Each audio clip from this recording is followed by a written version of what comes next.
So hey everyone, welcome back to the channel. So in today's video, I'm going to be breaking down not only Meghan's body language, but also I've picked up on a couple of things with Jane, the interviewer, and also the parents. So I'm going to do that as well, because quite frankly, I did think about doing a third in which I just focused on Jane and the parents, but I felt I just can't go through this for the third time. I'm so done with listening to this conversation with the two of them. It just really does create a visceral reaction within me. So if you're interested in Meghan's body language and me breaking this down, then this is the video for you. So don't forget to like and subscribe if you haven't already, because it does help the algorithm. And don't forget that this video will be their original voices. So if you do not want this one, then the next video that I'm going to upload above this is going to be where I edit their voices, and I'm not going to do the chipmunk voice. I'm going to find a different one for you, because I know that some of you just didn't mind the voice change, but you didn't want the chipmunk voice. So again, this is for original voices only. If you want an edited version, please go across and watch the next one that's going to be above this. So that being said, let's dive right in.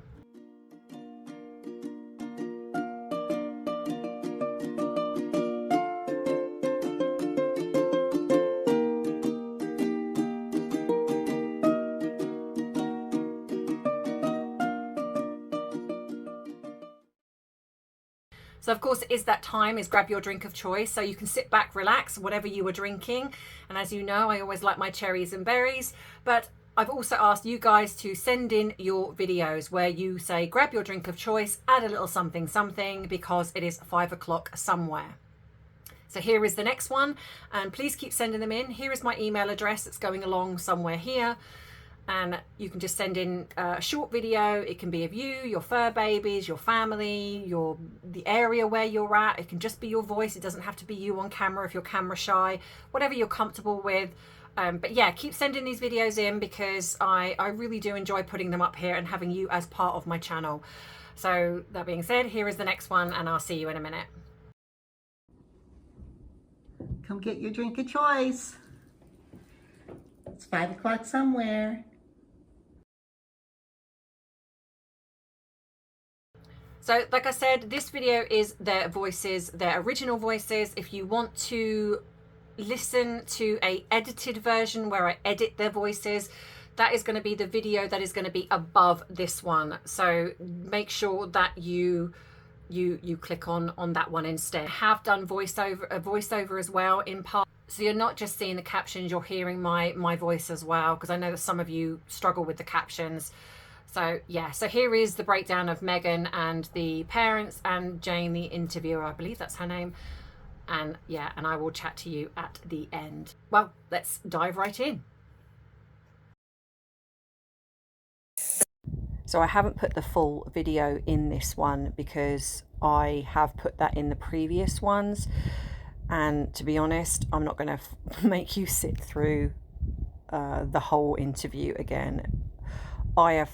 I've hated doing this. I am not going to lie. The central topic is the loss. Absolutely hated it. Listening to their voices, I truly get why they irritate people. But their body language here, he is absolutely done here. They both actually look spaced. That these families have suffered. So Meghan does a subconscious response here as she sits back, and that's a hardwired response from the limbic brain. And so this is her distancing herself. Stories that need to be shared because the parents. So Jane isn't finding this particularly comfortable either. She eye blocks here, and that says that she's not finding this in a positive way. So I definitely feel, and like I say, she shakes her head no when when she should be saying yes. So Meghan also eye blocks here as well. She's completely disinterested.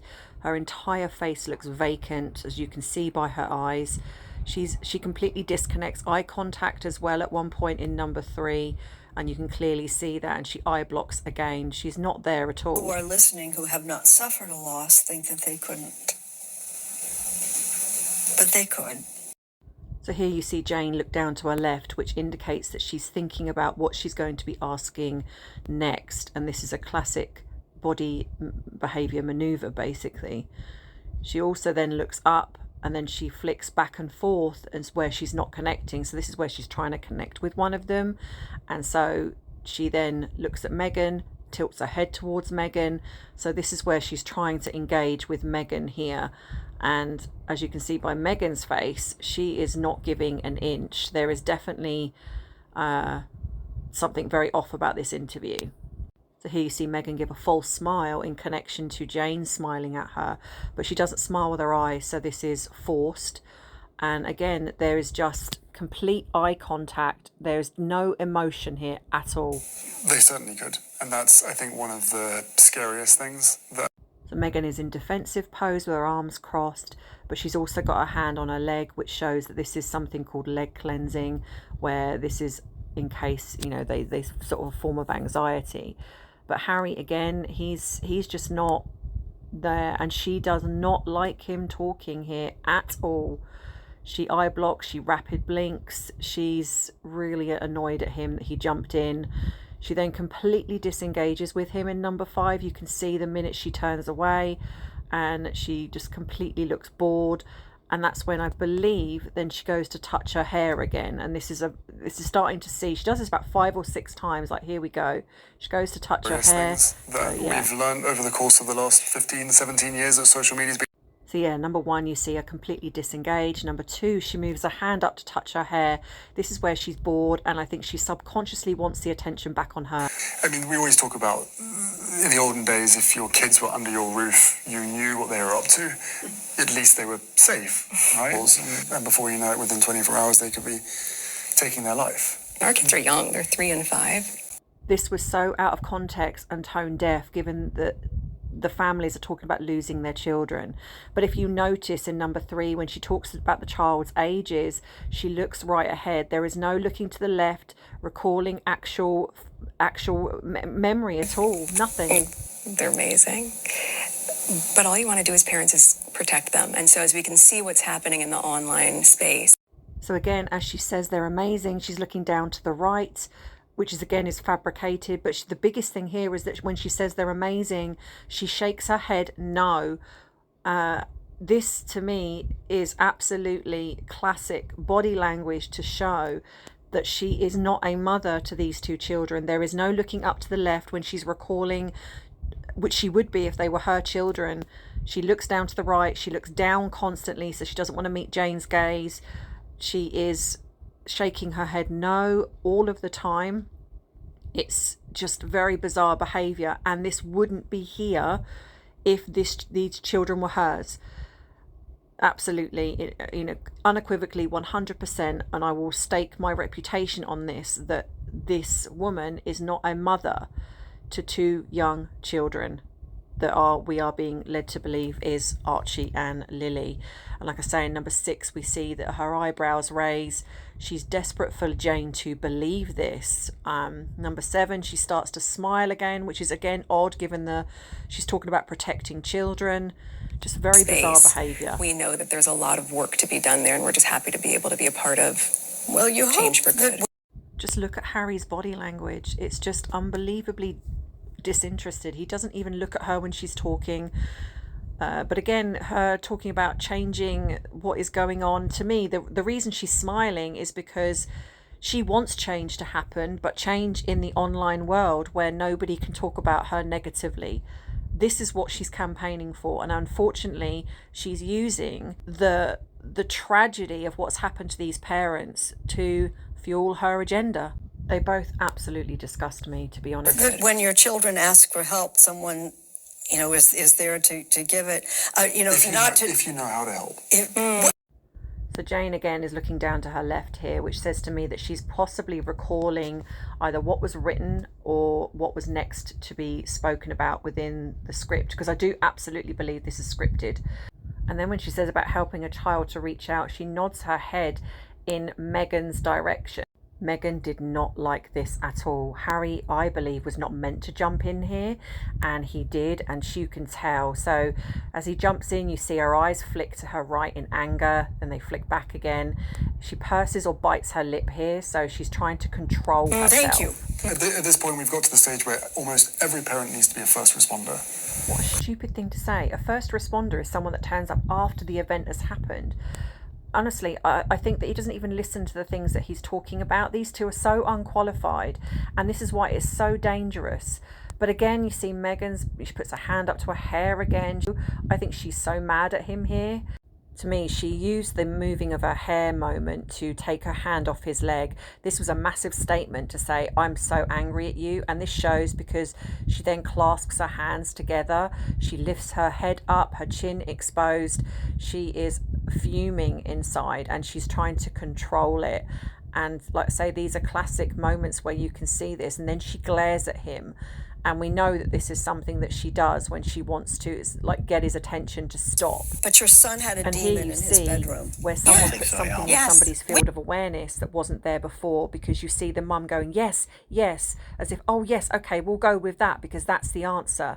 And that's negligent, in my opinion. It shouldn't have been said. It wasn't a demon. This was a young man that was having serious issues in mental health that weren't being We had no idea what happened to our son. I do believe her here because of the way her body language is. Her hands are palms out. So I do think that she didn't really understand what had happened to him.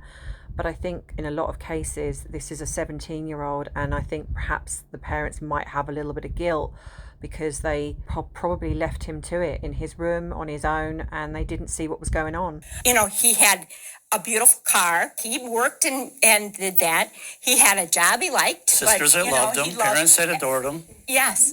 And he was happy. He was a happy kid. Well, I'm sad to say this, but clearly he wasn't a happy kid, because a happy kid doesn't do what he did.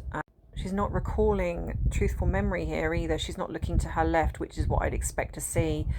And not to say that's not the case, but I think it also shows as well that they don't recall parents that love them. They say sisters that love them. So I wonder if there was issues within the family dynamic between the boy and the parents.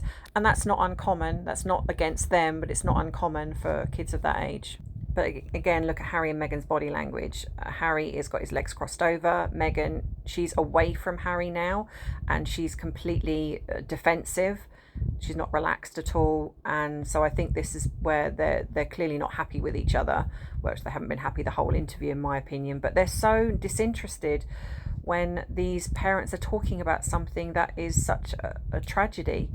It's just bizarre that then there's no relational depth, there's no resonance, no nothing. It's just very strange behavior. I'm not going to lie, at this point of the watching this, I was starting to lose the will to live, which is why there's not many captions here. But you can see that, again, she shrugs her shoulders, which indicates uncertainty, indifference. And then in number 2, when she talks about him being happy, she shakes her head no, which is going along the lines of what I've said, is that she doesn't believe without he was. posting about it first. And like the Dollies, it's often impossible for parents or anyone else. Markle has been there, as she told Oprah Winfrey in 2021. Look, I was really ashamed to say it at the time, and ashamed to have to admit it to Harry, especially. Because I know how much loss he's suffered. But I knew that if I didn't say it, that I would do it. And I just didn't want to be alive anymore. So I have mixed thoughts on this. So I believe that she did say this, which is why you see her recalling to the left. And so I think that she said this in manipulation to Harry. I do not believe for one iota that she wanted to take her unalive herself. And that's because narcissists very, very, very, very, very rarely think about doing something like this, because you have to have emotion, and they don't have emotion, they don't have empathy. So I think she manipulated Harry, so she's recalling on that memory. However, what I also will say is that no one in the media talks about how she was allegedly pregnant at the time, 5 to 6 months. So she was also wanting to unalive her child. And here she is talking to parents who've lost a child due to suicide.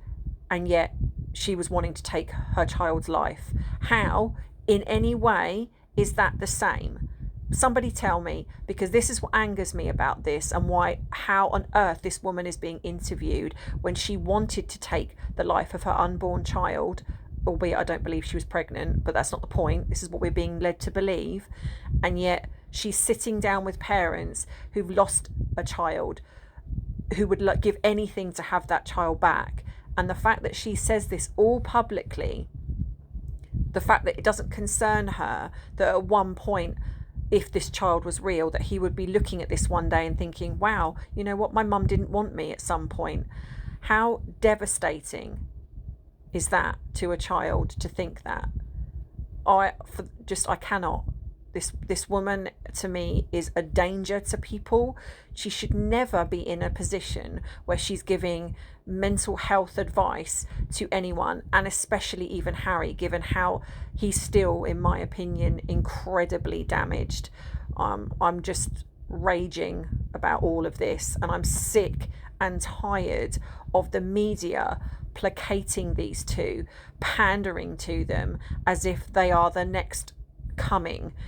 It just blows my mind how these two can sit down in front of parents who've lost a child and look them in the face while she knows what she's done, and then to have someone interview them and interview her and make it seem like, oh, it's the same thing.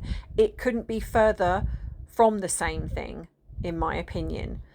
But yeah, her body language here, to me, again, shows, as I've said in the write-up, that she's not being honest here in any way. I think that this was just her wanting to get Oprah to believe her.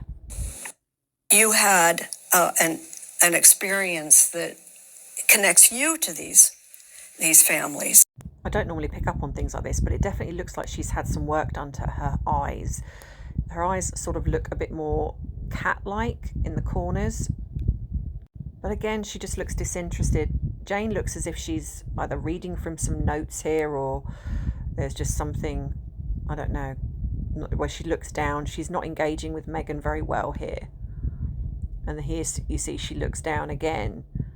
So I think, wondering if she doesn't actually believe what she's talking about. Lisa, nice to see you touch your husband's hand in just the way I knew that you would be looking after each other if I went places. But the connection that you have with people is they know you had suffered too, personally. Oh, please do me a favour. She hasn't suffered. And again, she's grinning. If you're talking about something that's supposed to be one of the most traumatic experiences of your life, why would you be grinning? And the fact is, I think Harry didn't play ball here. I think this is scripted 100%. She knew exactly what she was doing, and she knew this was going to be spoken about. I'm dancing around this because I can see you're uncomfortable with my even going there. Do you? I understand why you are, though. I wasn't expecting it, but I understand why you are. She knew this question was going to be asked. There is absolutely no way a narcissist that she would have liked to be a surprise like this. So she knew this question was going to come. And in fact, I would say it was her idea, because she wanted to make this about her. It's all about being the victim and reminding the public again of this awful thing that she allegedly went through, to turn the tide so she becomes the victim. And how they can make this in the same category, I have no idea. But I understand why you are, because there is a through line, I think. And when you've been through any level of pain or trauma, I believe part of our healing journey, certainly part of mine, is being able to be really open about it. At this point, I've just honestly lost the will to go on. Listening to her voice, I just can't even. But I don't even think Jane's buying this. And again, Meghan's body language is so off. It's like she's smiling. She wanted this question to be asked. She wanted to, like I say, make this about her. And I haven't really scraped the surface on my experience, but I do think that I would never want someone else to feel that way. And I would never want someone else to be making those sort of plans. And I would never want someone else to not be believed. Oh, she has this weird clicky noise with her when she talks. It drives me nuts. She knows exactly. This to me is because she's seen what's being said on social media, that people didn't believe her. Believed. So if me voicing what I have overcome will save someone, or asks or encourage someone in their life to really genuinely check in on them and not assume that the appearance is good so everything's okay, then that's worth it. I'll take a hit for that. What's she talking about, take a hit? I think this is because she has seen what people have been saying on social media about her, and so that's what she calls taking the hit. It's that time to either grab yourself a drink, and as I do, the member shout out. So look out for your name on the member board. But today I'm calling out Dee Dee Dreams, Anna Hart, and Rebecca Page. So well done, everybody. And make sure you listen out for your name to be read out in the coming weeks. So don't forget to like and subscribe, treat me to a cuppa, or check out all of my links in the description box below. And now it's to the main video. So I'm sure most of you have now watched all of this. And the reason I didn't put the full video up initially, the full interview, is because I have done that in the Harry version and I just can't sit through that again. This has been, I really struggled. These two, in my opinion, should not be in a position that they are using. And this, and I'm going to be honest, this was set up to me. This whole thing is a setup, because they are the same people that I think were at the summit that the World something summit. It feels like they're the same people. So they're obviously drawing in the same group of people, whether they're paying them to be there or whatever it is, I don't know. But obviously there is a loss and Harry and Meghan are using, and I'm going to be honest when I say this is my opinion, but I believe they are using these people and their grief in what's happened to fuel their agenda of censoring people. When you've got two that have not given any care to how Meghan's treated her father and Samantha and Thomas Jr. and the rest of her family, how Harry's not cared about how him and Meghan have treated his family in exposing some of the private things they've said in their mockuseries, in the books that have been written about them, the lies that have been put out. They've not cared about their mental health and how this would affect them. The fact that you've got Harry, who I actually think doesn't even listen to the things that comes out of his mouth when he's saying every parent needs to be a first responder. I mean, to me, it's distancing language anyway, because at the end of the day, if you're a parent, and I understand that not all parents are good at being parents for things that have gone on for them for whatever reason, but generally speaking, if we're going to go with the generic sense of a parent, every parent wants to protect their child. Every parent wants to be sure that their child is safe, their child is okay. Every parent has to be a first responder. Well, you doofus. First responders come when the tragedy has happened. They don't prevent it. They're there when it's after it's happened, when it's too late. So what even is that? It's like word salad. It's like, oh, I'm just going to say something that creates me to potentially look like I know what I'm talking about, when actually you don't know what you're talking about. You're not trained in mental health. You haven't gone to university. You haven't done any real research into what you're talking about. And then you've got the fact that they bring in, and this was purposeful, I'm going to be honest, and I said that in the captions, she absolutely knew that they were going to be talking about this alleged suicidal moment for her. And in fact, I would say it was her idea for two reasons, and there might be even more than two reasons, I don't know, I'm so ranting now, I'm so angry, is because she wants this to be about her, because she knows that people are negative about her in regards to this, especially in the online space. She absolutely has seen people talk about this and say they don't believe it happened. So she needs to talk about it again and bring it back to her, and she's the victim. So she knew this was going to be said. You can tell by her body language, absolutely, that she knew this was going to be said. She was almost gleeful that it was brought up, because it's for her, it's, ooh, I've got my moment to shine again and to talk about how much of a victim I am. Harry's body language is just, you know, I can't even believe we're going here. And the fact that you've got this interviewer sitting there saying that this is the same or similar. No, it's not. Because A, it never happened. In my opinion, the only thing that happened was that she used this as manipulation to get Harry to leave, because she didn't like what was being said about her. But okay, if we're going to go with this, it actually happened, that again, how are you not looking at the fact that in that moment, if this was true, hypothetically, which I don't believe it was, she was 5 to 6 months pregnant at the time, allegedly, and I'm saying that because I don't believe she was even pregnant.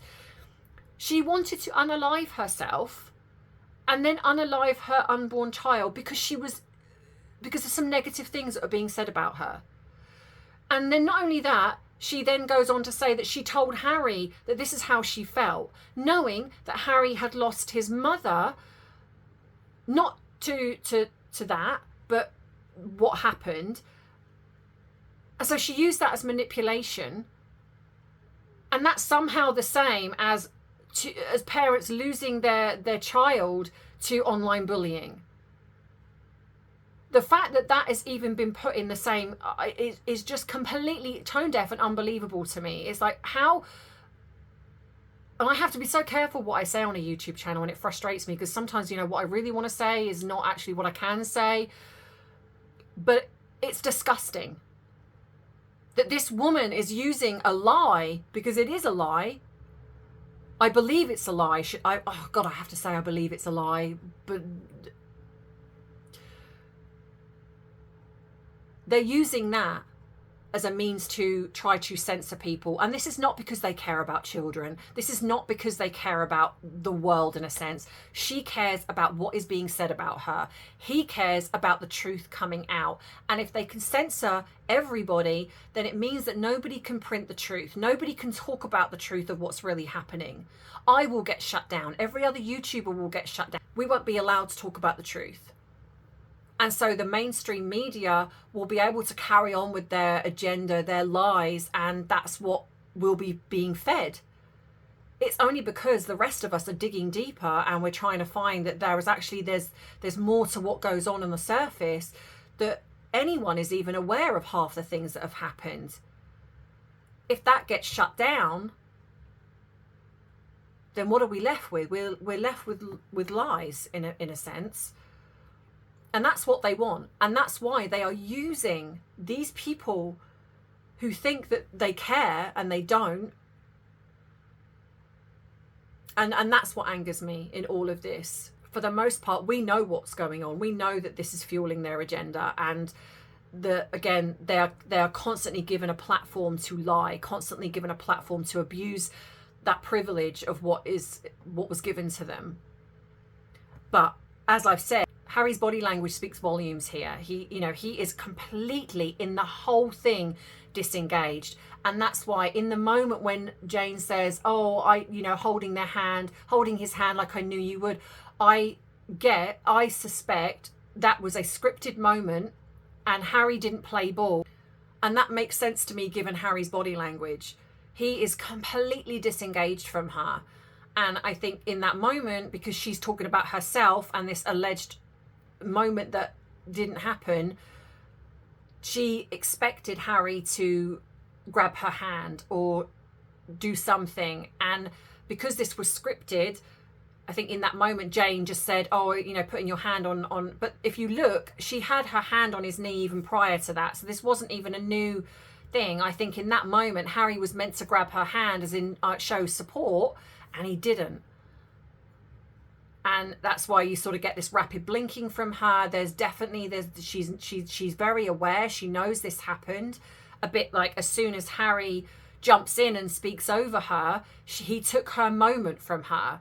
because prior to that, Jane was talking to Meghan and she was expecting to talk, and Harry jumps in and says something, and you can completely see by her body language, she has her hand on his knee. And so what she does is she does this pretend sweeping of her hair, because the hair's not even in her face. So she's using that as deflection.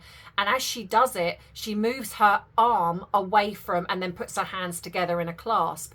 And so what she's done there is she's used her stroking her hair as a way to remove her hand from Harry, because if she doesn't do that, because it's deflection, it's like, look at what one hand's doing while the other hand is doing something else. It's classic. So she moves her hand off his knee, and that's a big statement to say, I'm really annoyed at you. And then you look at her body language thereafter. She glares at him, she exposes her neck, she's almost got this air of superiority of like, how dare you take my moment. And I think Harry's at that point, he's like, I don't care. Now, we've seen him be quite submissive to her, but it's almost like he's got this air of, I don't care. I'm not playing this game today. I mean, how he goes forward, I don't know.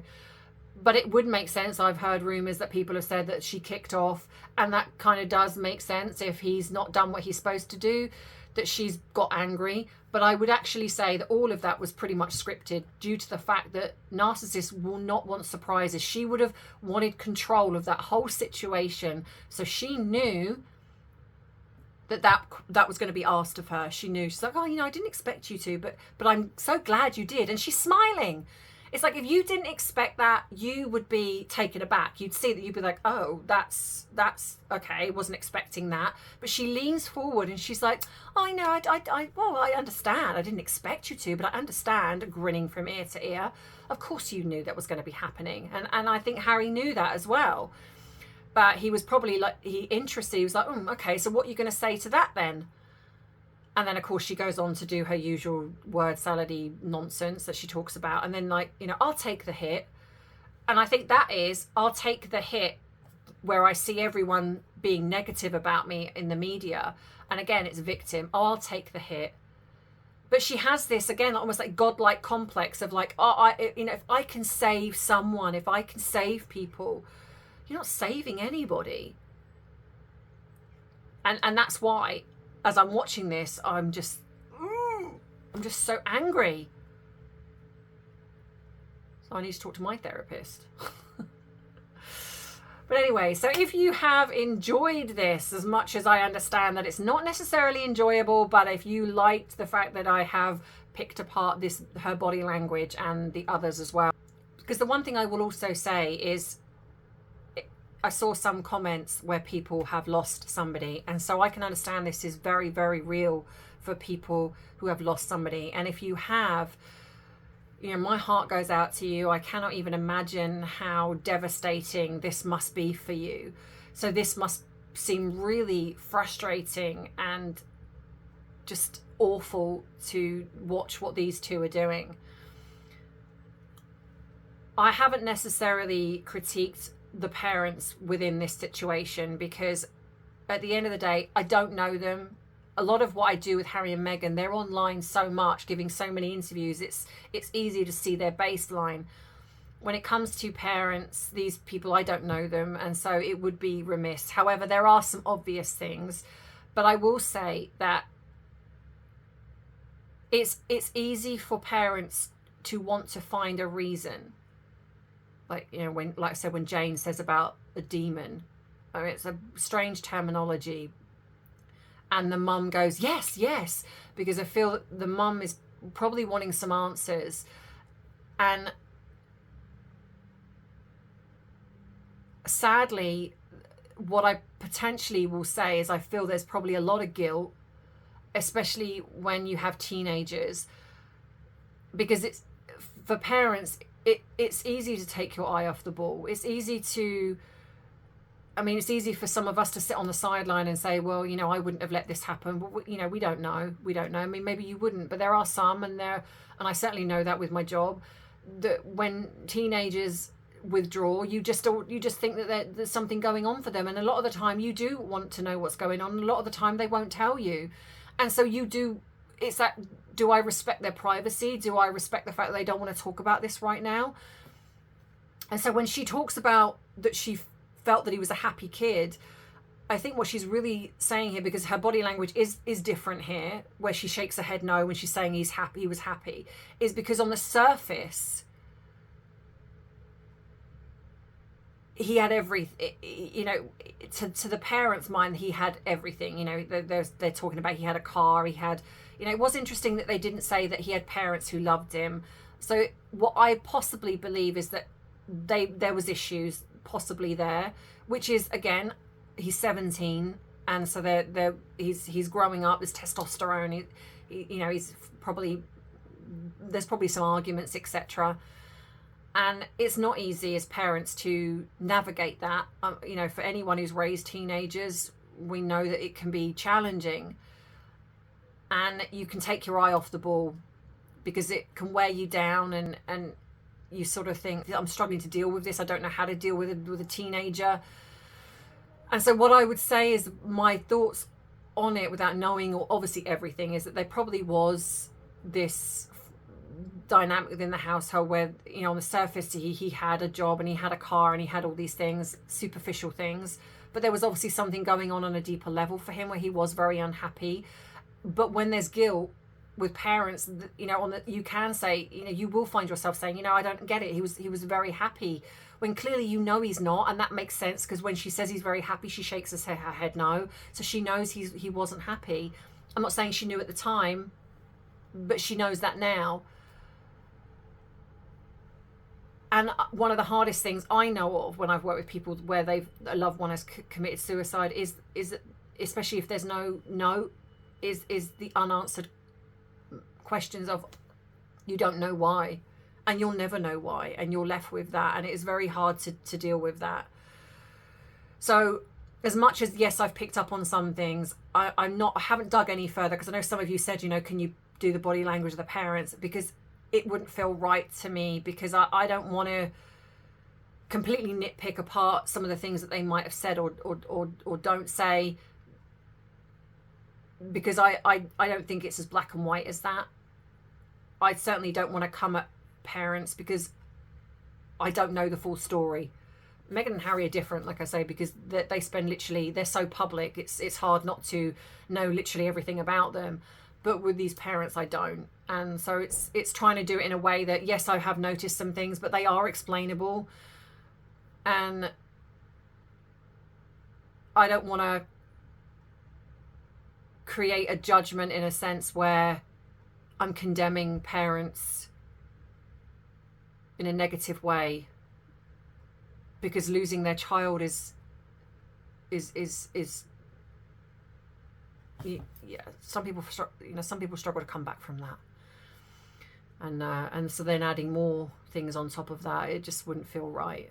So that's why, to answer that for you guys, that's why I haven't gone into too much detail with the parents. There are, like I say, there's some noticeable things, but they are explainable. I do think it's odd that Jane said there's a demon in the room. I don't really understand that term, because at the end of the day, it's a phone, it's a tablet, it's a computer. These are things that can be shut down. Unfortunately, this day and age, to some teenagers, youngsters, and even younger than that, this is their lifeline. And so if you shut that down, it's a tragedy. You know, I mean, I like most of you, I've grown up without that, so I can shut it down. It doesn't matter to me. But to some of these young people, it's almost impossible. But that's where, I hate to say it, but you got to be the parent. You're not there to be their best friend.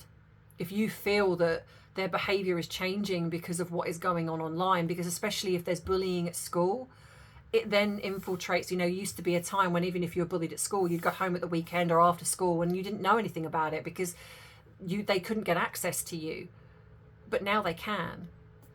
And sometimes you've got to give tough love, and you shut it down, take it away, because it's better that they hate you for a moment than it goes too far, and what happens to these parents and their children happens.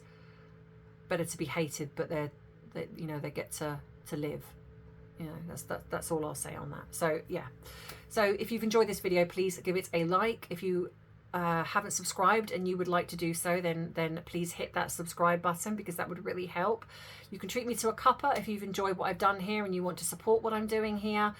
You can become a member, and all of those things that are in the description box below. If you want to contact me, there is an email address, there is a PO box. You can also go onto my Amazon wish list and you can buy me something there. If you don't want to buy the coffee because it's monetary, you can go onto the Amazon wish list and buy something there, and then you have sort of control of all of that.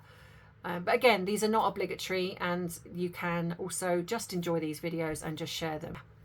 So I will see you next week. I hope you have a wonderful weekend, whatever you are doing. And as always, I love you, I appreciate you, but most of all, I respect you. Take care. Bye-bye.